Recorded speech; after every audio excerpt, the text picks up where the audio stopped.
Did the Igbos miscalculate at some point in the history of Nigeria? No. Well, as far as the war was concerned, it wasn't miscalculation. Although the war was not necessary, they shouldn't have gone to war. But they were provoked. Igbos had no choice but to go to the war. They had no choice other than to fight to defend it, to defend Igbo energy. I supported Ojukwu 1,000%. They were pushed to the wall. They had to fight. They had to create their own country by fire, by force. Do you think there should be Biafra? Of course. Of course. Of course. Why did I go and visit my Zegu's mother? Why did I go to the east for my honeymoon? Why did I go to Lagos or go to somewhere else to do my honeymoon after marriage? You went to the house of Chinua Achebe? I went to Chinua Achebe in Nsukka University. I spent a night there. I went to Mazi, the author, what's his name now? He was president of youth movement. He lived somewhere close to Enugu. You know, I went to see him. I spent a night there. Will Biafra come? It will come. I mean, Nigeria is going to break up. Nobody can do anything about it. Nobody. Why are you so certain about it? Because I know it will happen. No country operated the way Nigeria has been operated can survive. You have no conscience. You have no conscience, and I don't get conscience. Conscience, profile. The German said, conscience, profile. Conscience, pull to my. Now, at times, when I see the people of Anioma and the Igbos of then Midwest region denying that they are not Igbo, do you know how annoying it is? Now, I want to shock you.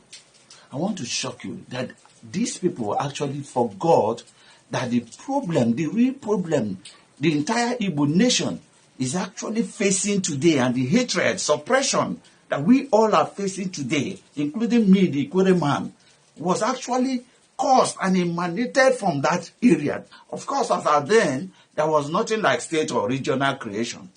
In fact, there was nothing like Nigeria as at then. But then, there was an event that took place, which is a Kukumeku War. That Kukumeku War was fought between the Igbos and the British government. The Igbos fought that war for several years. British soldiers died in their number. A lot of casualties from the side of the British government. The British government never liked the Igbos for that action because the Igbos resisted them so much that they were not allowed to penetrate Igbo land. That is where the Igbo man's problem emanated from. And thereafter, the British governments began to spread hatred, began to mastermind hatred and the suppression of Igbos that you're seeing today. Now, the second one was, of course, the infamous Igbo coup. A coup organized by the Yorubas was later framed an Igbo coup. One of those persons who participated in that coup was an Igbo man from Mbanam community in present-day Delta State. His name is Chukwuma Kaduna Nzogo. Today, you will be shocked that when you go to such communities, where the problem of the entire Igbo nation, where entire race was tagged and was made to be hated, you will see people from that same community claim that they are not Igbo. Shock you. People who speak Igbo, people who practice Igbo culture, people whose custom and tradition, everything about them, including the food they eat, is Igbo, claim that they are not Igbo. These two major events came from Anioma, came from the then, or what you call the then Midwest region Igbos. The Igbo nation will not deny their own brothers. When we heard that Chukwuma Kaduna Nzogo was responsible and they have tagged him, we embraced it. We took it. We chested it and fought for it.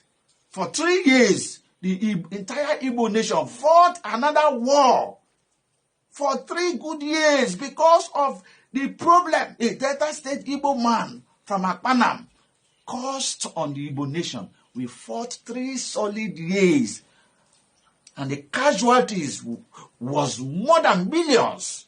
Over 3 million souls of Igbos, innocent Igbos, were killed because of this same Anyoma Midwest Igbos of present-day Nigeria.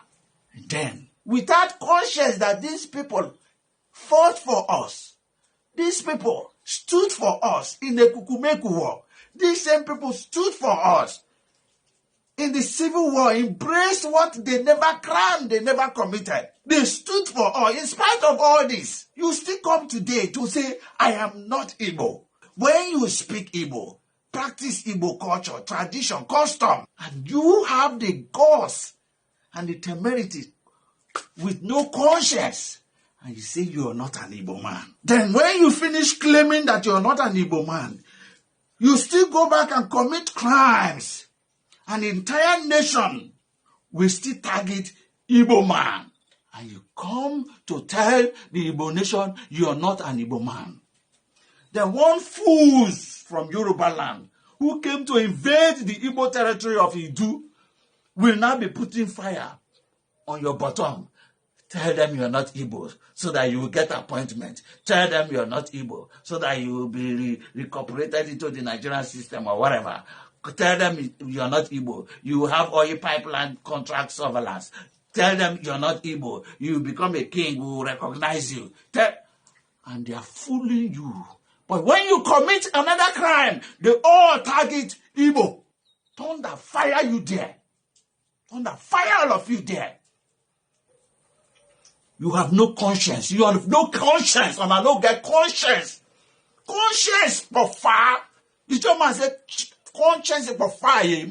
Conscience pull to my mono. We don't want to talk about this election that is going on, and some politicians from the eastern part of the country are using Mazen Namdekano's pictures for campaign. Unfortunately, that's quite condemnable. But what we're talking about this morning is the unification of the Igbo communities, the Igbo tribes, the re-engineering of our identity has come to a global, limelight, and is becoming very significant. And according to revelations, we are hearing that Ondo, part of Ondo are also Biafras, like the king of the Obi of Onitsha, made it very clearly that Ilefe, was actually founded by the Igbo people, before the infiltration started. So the truth is that they founded Ife, they founded the Idu kingdom, and these things are part of what we are fighting now. But if you look at how we got to where we are today, where the indigenous people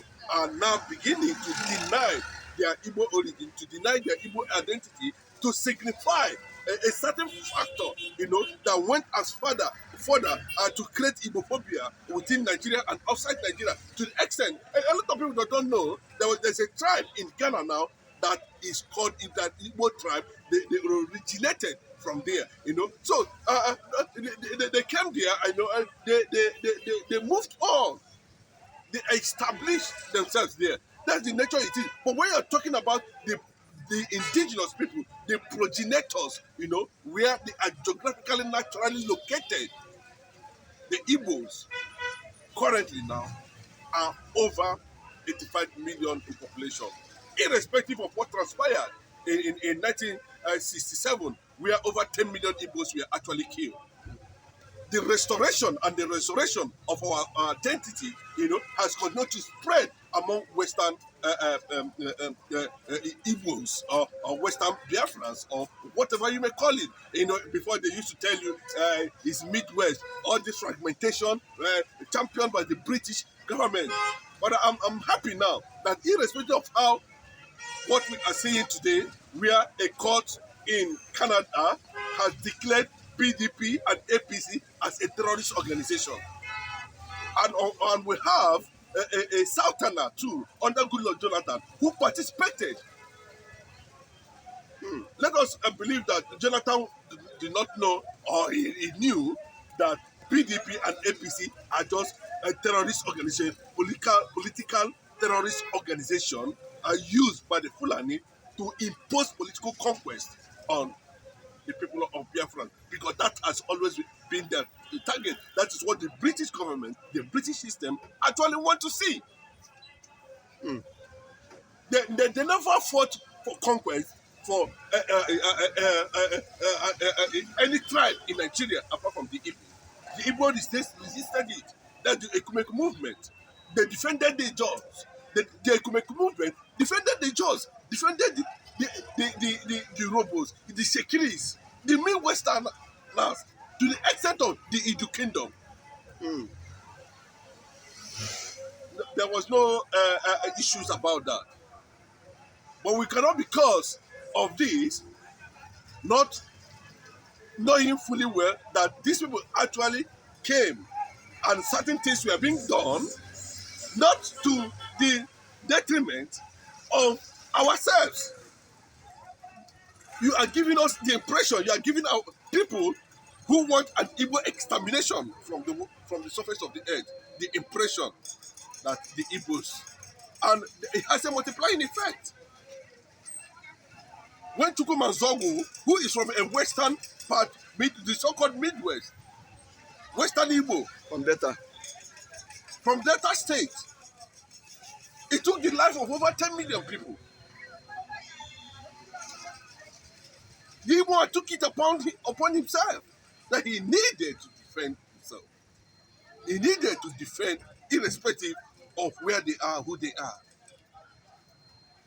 The British, was able to impose some level of, fraternity with other people to connive and give them a certain impression that they are not Igbos. These are people we are talking about, and they are everywhere. They are championing their own cause directly. The impression is ongoing, and the resistance is also ongoing. When I look at the likes of Asari Dokubon and the rest of them who came from that region, and I begin to ask questions, the Adakaboros, who fought for the liberation of his own people, who died on the Nigerian side. He fought for his own people, but he died on the Nigerian, fighting for entity that he wanted to succeed from. The Igbo man never did it.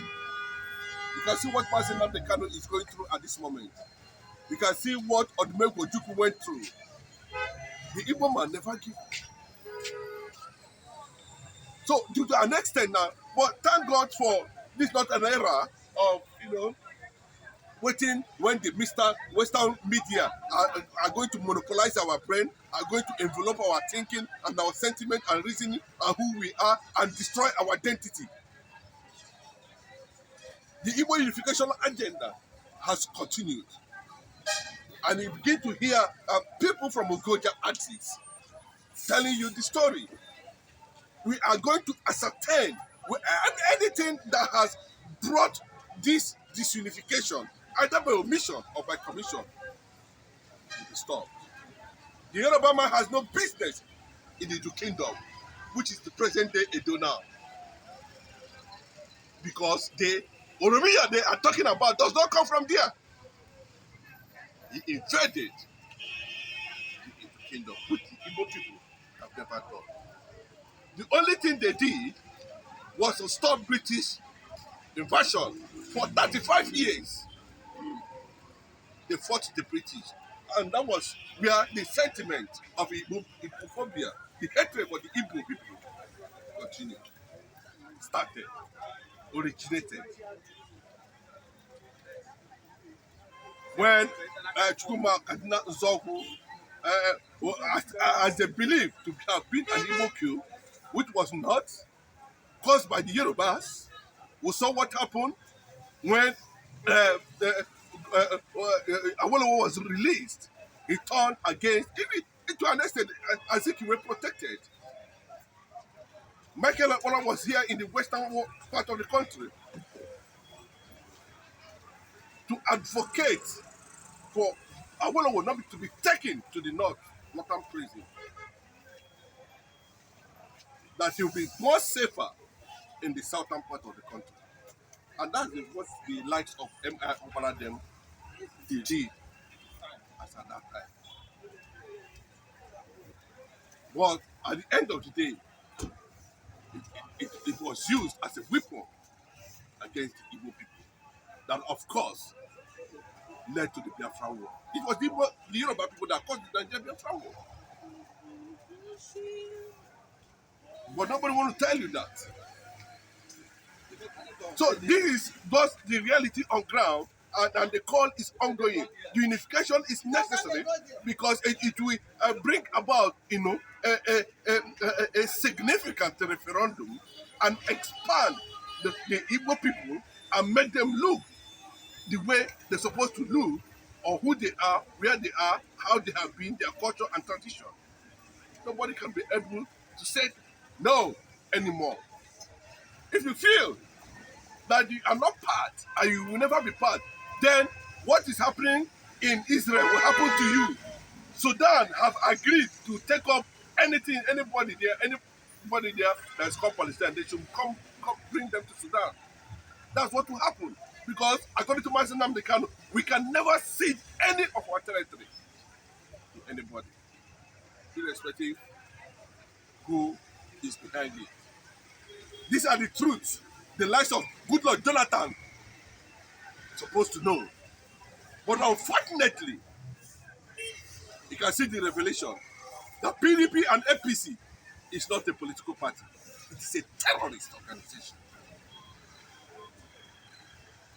They have gone to an extent, or even imposing political conquest on the entire Biafran land. And that is what we are seeing today. If you had come from Mazen Namdekan, they would have said, no, is it? But you can trust a Canadian court to have done that. We must take up this responsibility. The Igbos in Ondo should take up that responsibility. Igbo is the umbrella that houses over 250 ethnic dialects. If you go to some states today, in Benue State, in Biafra land, just one state for instance, you have multiple languages. Then how come an Ijoma will say is it? And when it was the Ekumeku War, the Igbos defended them. When it was a Chukwumanzog or something, the Igbo defended them. The Igbos in Benue, the Igbos in Kogi, Cross River, should understand this very clearly.